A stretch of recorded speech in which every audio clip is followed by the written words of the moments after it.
Report from Santa Fe is made possible in part by grants from the members of the National Education Association of New Mexico, an organization of professionals who believe that investing in public education is an investment in our state's economic future, and by a grant from the Healy Foundation, Taos, New Mexico.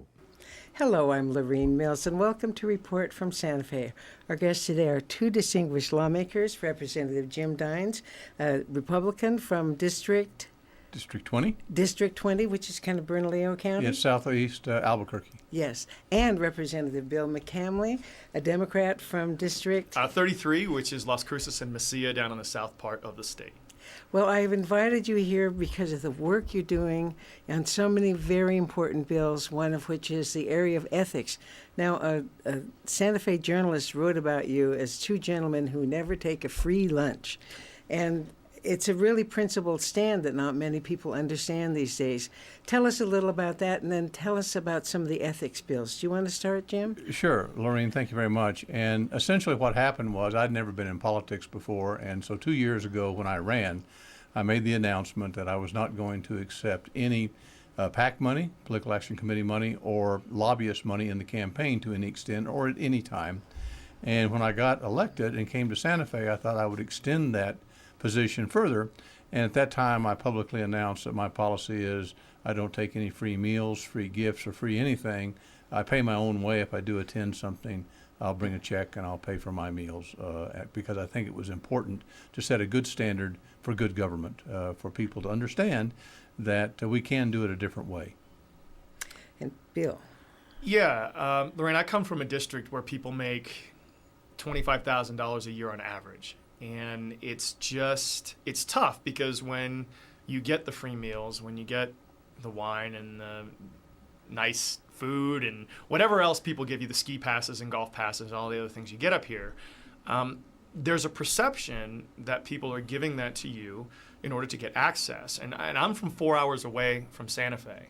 And as I said, the people in my district don't generally make a lot of money. So I'll meet with anybody. And I think that's a misperception that, hey, you don't take the meals so you won't meet with anybody. That's my job, to talk to people. But I just feel that the people back home need to have a perception that I'm open to talking with anybody, no matter how much money they have to buy you anything. And I think that extends to the legislation that Representative Dines is spearheading and that I'm supporting him on with ethics. I think there's a real gap in trust between people and government officials right now. It's pretty obvious. And we have a responsibility to try to bridge that gap, because if we don't, democracy doesn't work. Well, let's talk about that. The bill that I'm so excited about it, HJR 8, setting up an independent ethics commission, and there are 4 sponsors, and you're sort of quarterbacking it. So tell us who the sponsors are, but tell us what you're trying to do with this bill. And this idea has been around for a long time. Do you think we can do it this year? Well, to answer your last question, yes, I do. We are supported this year by a very good group of individuals who have a lot of respect here in the legislature. We have Senator Jeff Steinborn from down Las Cruces way. We have, of course, Representative McCamley here today, who is very well respected in the House, along with Representative Nathan Small, a new legislator who I've listened to him already speak on behalf of the bill, and I'm quite impressed with him. Mm-hmm. And so we've got a good group of people.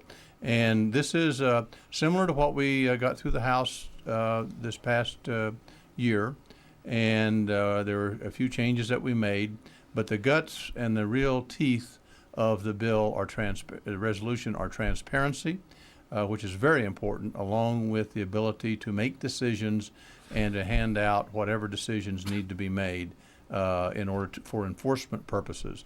Those are the 2 matters which I feel are so important. And I think this year we've got a good group of people to get it through. Well, we are only one of 8 or 9 states that do not have an independent ethics commission, and 89% of the voters have been polled by Common Cause, and they want this, and 86% of the business owners want it too. Talk to me a little about the corruption scandals that we've recently suffered and how the appearance of our being a corrupt state affects our economic development. Oh, you're absolutely right, Lorraine. And this is the problem with corruption. So if I'm doing business with government and there's a perception that I have to give someone in government money, I have to bribe them, or I'm not going to get the job, then I'm just going to not probably deal with it. And that lowers the amount of people that apply, that bid on government contracts. And what does that do? A, it raises the price for the taxpayer, and B, it can lower the quality. And let me give you a couple of examples. So in China in the mid-2000s, there was an earthquake in the western part of China, and there was a city out there where most of the buildings were fine when the earthquake happened. But all of the schools collapsed, and it killed a bunch of children. And they called them, I think it was pancake schools. And what happened was the businesses that won the contracts were bribing the officials that gave them. And instead of putting rebar in the concrete, they put chicken wire in there. So because of corruption, in that case, people died.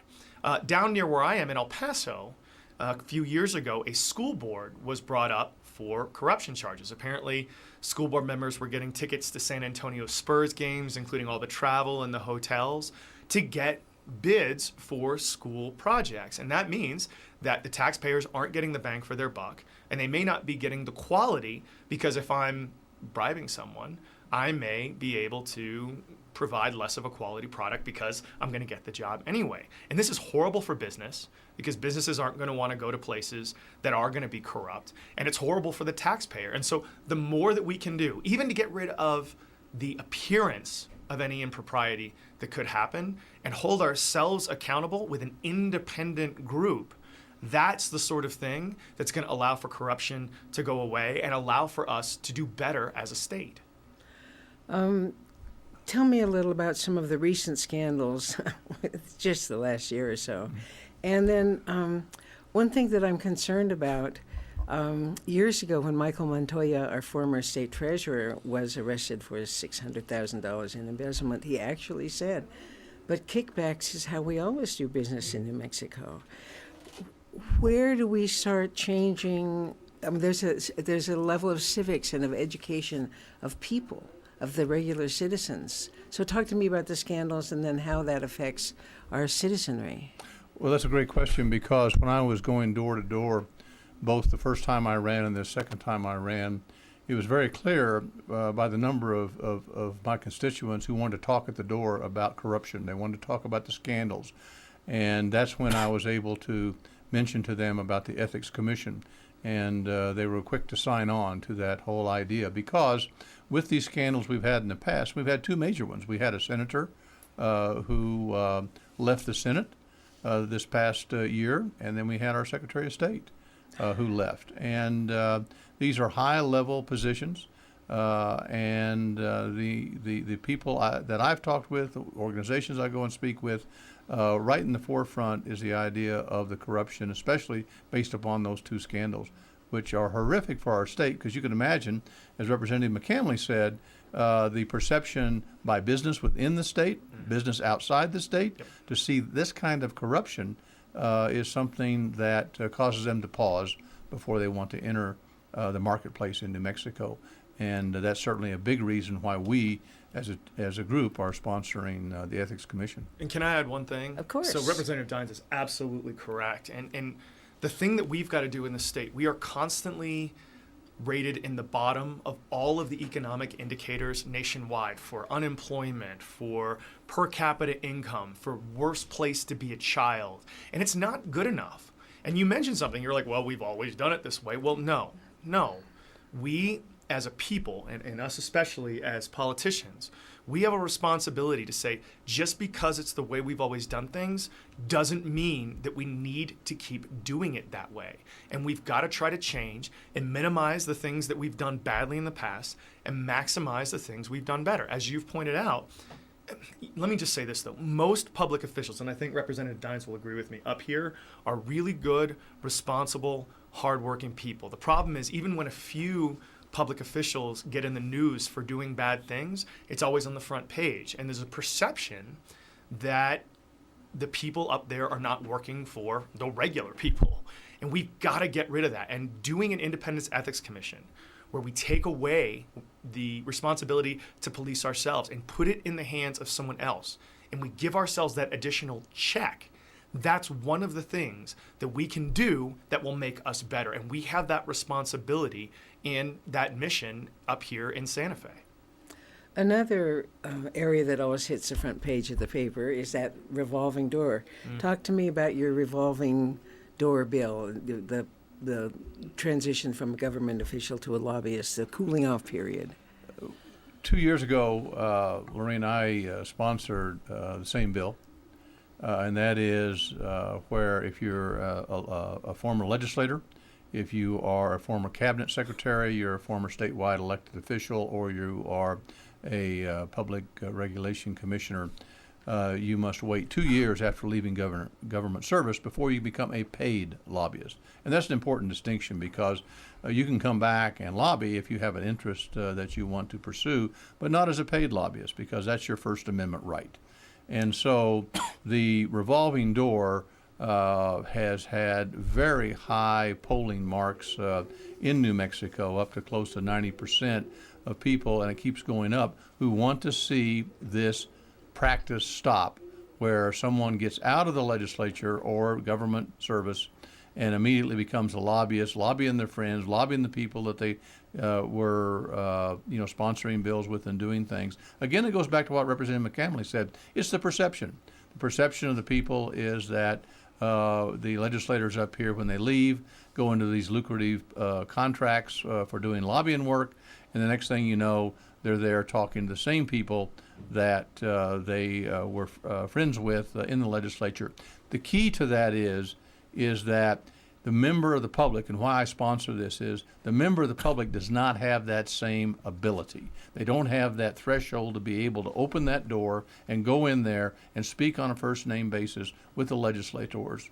And so that was why it was important to me that we ought to have a level playing field. And that's what this does. Well, and in addition, if I may, Oh, yes. Representative Dines' bill is very good for another reason, which is there's a perception that if I'm in office now, and as soon as I get out, I go and get a six-figure job at a place that I was responsible for overseeing beforehand, that I may have done some favors for some people. For instance, the Secretary of Energy recently just got out, and this happens to be a Republican thing. This happens on both sides of the aisle, so I don't want to seem like one party is worse at this than another. But the issue was he went and was Secretary of Energy and went directly to work for the New Mexico Oil and Gas Association. So I'm sure he's fine, but there still might be a perception that if I was doing things for them and then got this six-figure job when I got out, maybe there was a quid pro quo. And once again, if we do this cooling off period, that will really help with people's perception of making sure that government is neutral and accountable to the people that they're supposed to represent. Well, we're speaking today with Representative Bill McCamley and Representative Jim Dines. Thank you very much. Let's expand our ethics discussion a little bit into some of the other bills that you're talking about.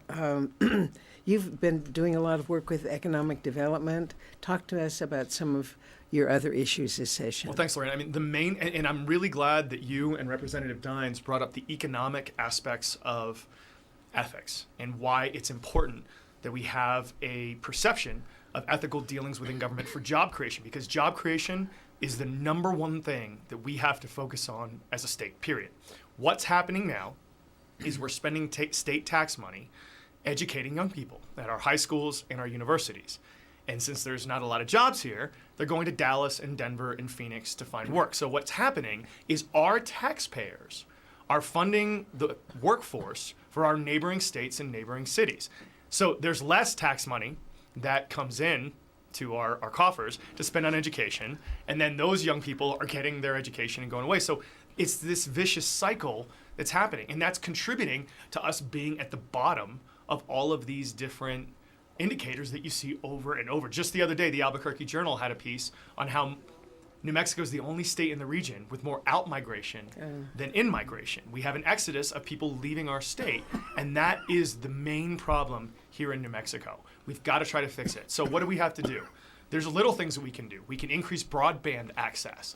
That's something that we hear across the state, from rural places that don't have basic internet to places like Santa Fe where they want to go more into film production and do post-production. They need broadband.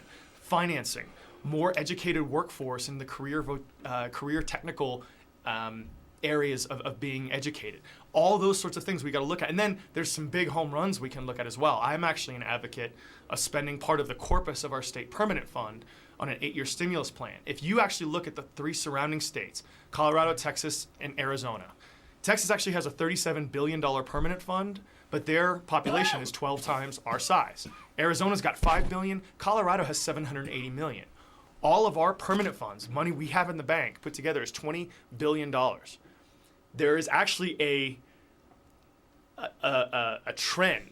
So the lower amounts of money you have in the bank, the better your economy is. And my argument is that you're spending it on education, transportation, research and development institutions like your universities, and you're creating a good economy. So in Colorado, for instance, they're the best of all 4 in all of the economic indicators. And my argument is they've spent their money and they've invested in their economy. So they don't have big permanent funds, but their people are doing better. And I think those are things that we have to consider, once again, thinking outside the box, trying new things, and trying to get better as a state for the people that we represent. And what are your thoughts on the link between economic development, ethics, and the permanent funds? Well, the first part is on the ethics. There's been a very clear correlation, Lorene, over the past several years around the country to where businesses have a lot of choices as to where they want to go. And if they feel that there's an uneven playing field that they're going to be getting into in a particular state, they don't want to go. As you mentioned earlier, we're one of 8 states that does not have an ethics commission. And if you are a business person, you're looking into the state and you see that they don't even have the basics, and that is an ethics commission, you begin to wonder why. And then you also do your due diligence, and you see that we've had scandal after scandal of high positions. And so then you're asked to bring your family and your business to New Mexico. And it makes it difficult for them to say and pull the trigger and say yes. And so by giving them the ability to see that we are making substantial headway when we get this ethics commission passed, it's a good step in the right direction, but it's not the only step that we need to be taking. And so that's why we've also got the lobbyist bill that's out there. And my feeling is on the economic development side is that we need to have a stimulus, and there's been some disagreement as to whether we support the LEDA fund, which is a fund to help bring in business and help businesses here. Local Economic Development Act? Exactly. Yeah. Mm-hmm. Thank you very much for clarifying that. And it is for our New Mexico businesses and for out-of-state businesses. And we know that has worked. We've seen a large number of businesses come in. And right now, I think part of the problem that we've got is a difference across the aisle on each side as to where the money needs to go and what are the priorities. And so that's, the job training that we have also needs to be stimulated because businesses need to have that. And so but the bottom line is I agree with Representative McCamley. It's about economic development, and that is the key. And we have to get out of this dismal position that we're in right now. You spoke at length in committee about JTIP. I did. Say what that is and how it relates to what Representative Dine said. Is the 2 things that we've had that worked within the state are, as Representative Dine mentioned, the LEDA program, Local Economic Development Act. What that is a closing fund. So the Secretary of Economic Development, if a business wants to come in or a local business wants to expand, they have some money to help with infrastructure. So putting the last amount of roads in or helping extend broadband to a building, that sort of thing. JTIP, which is called the Jobs Training Incentive Program, allows companies to get reimbursed for training employees if those employees then stay for another year. And so what these 2 programs generally do is incentivize businesses to be here. I think the respectful disagreement that we have across the aisle between Democrats and Republicans is that where is that money going to come from? I mean, we don't live in a land of unicorns and rainbows. You have to bring the money in. And as we've made the decision over the last 10 to 12 years to cut taxes on certain groups of people, generally at the top amount of the income bracket, we've relied more and more on oil and gas revenue to supply the budget for our state.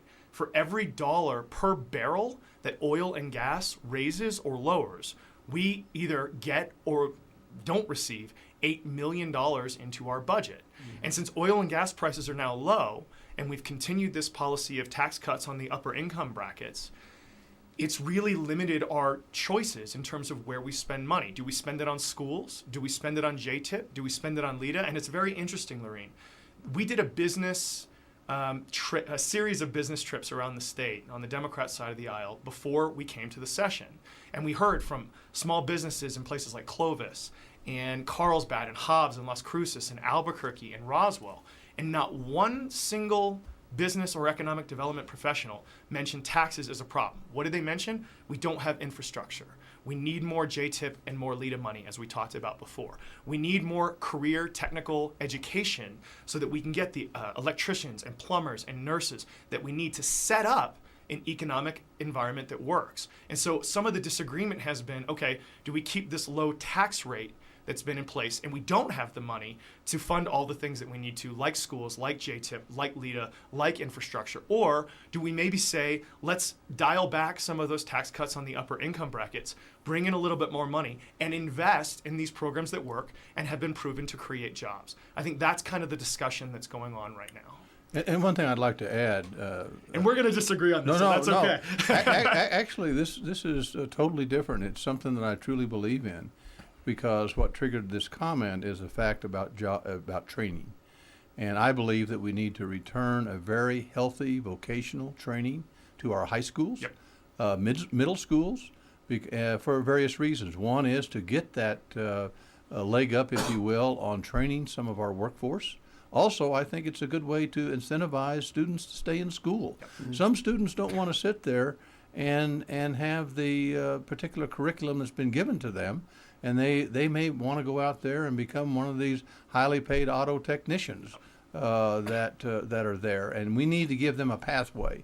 And I think that one of the things I've been doing is, and I'll continue during this legislature and the next one, is asking questions about where is it and why have we not increased that, because clearly we need to have more high school students that have some training. And also I think it's important because then they feel good about what they're doing and they stay in school. Yeah. And we don't have the dropout rate. So, and that to me is a bipartisan issue. It doesn't have anything to do with Democrat or Republican. And let me just add to Representative Dunn's statement, because he's absolutely right. I have a master's degree from Harvard in public policy. My girlfriend has a 2-year vocational degree from Doña Ana Community College in radiology. She's an MRI tech at a local hospital. She makes over twice as much as I do. So if we're not saying that these types of jobs are good options to young people, and that's not saying a 4-year degree isn't a good option, but as Representative Dines was pointing out, if you want to get one of these really good jobs coming out of school and go to work sooner rather than later, that's a quality option. There is honor in work. There is value in going out there and contributing to societies in ways in which you're going to make a difference and make a good paycheck. And we've got to start talking about that in a much more in-depth manner. Well, as usual, our time it's fleeing from us, but a couple of your other bills I would just like you to mention. The unaffiliated voters in primaries. Yeah. Tell us a little bit about that, because it's really a way of drawing more citizens into the elections process. Yes, and thank you for asking that, because I'm very excited about that bill. The reason is that in my district we have over 20% of the population that are registered voters that are not affiliated with a party, and around the state it's a very similar number. And the primary races are paid for by taxpayers, and that when the taxpayers are having to pay for the primaries, I think we need to give them a vehicle by which they can participate. My particular bill that I'm very proud to sponsor with the Democrat Representative Stephanie Garcia Richard from Los Alamos is that if you go to the primary voting location, you will be shown as someone not affiliated with a major party. Then you will ask for either a Republican or you'll ask for a Democrat ballot. Can't get both, and I'm not concerned about the fact of I've heard people say, well, won't that somehow they'll get organized and slant against a particular primary by getting to the independents or the individuals. That's not been shown to happen around the country.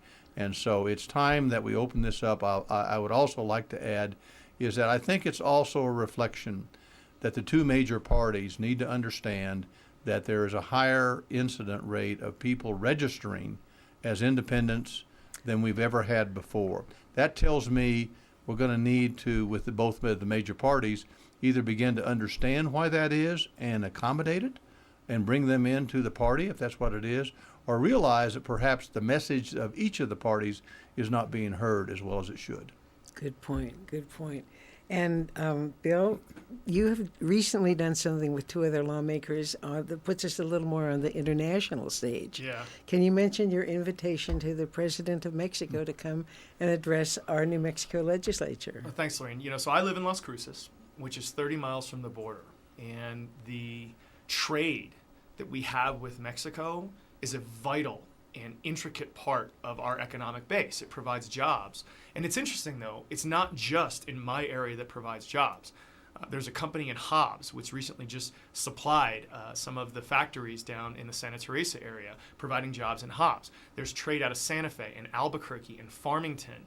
So when we do better trading with Mexico, New Mexican jobs are created and our economy gets better.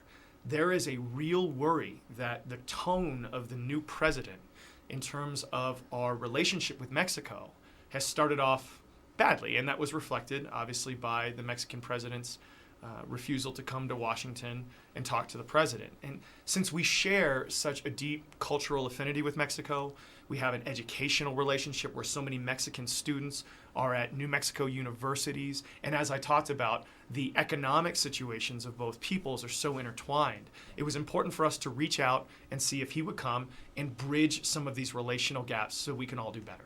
Well, we'll wait and see. I'm sorry to say we've run out of time, but I'm so grateful that you've come here. Our guests today are Representative Jim Dines, Republican from Bernalillo, and Representative Bill McCamley, Democrat from Mesilla Park. Thank you so much for all of your hard work, and I would just hope that finally we will handle this ethics problem that you have fought long and hard for. Thank you for joining us. Thank you so very much, much. Lorraine. Really appreciate it. And I'm Lorraine Mills. I'd like to thank you, our audience, for being with us today on Report from Santa Fe. We'll see you next week. Past archival programs of Report from Santa Fe are available at the website reportfromsantafe.com. If you have questions or comments, please email info@reportfromsantafe.com. Report from Santa Fe is made possible in part by grants from the members of the National Education Association of New Mexico, an organization of professionals who believe that investing in public education is an investment in our state's economic future, and by a grant from the Healy Foundation, Taos, New Mexico.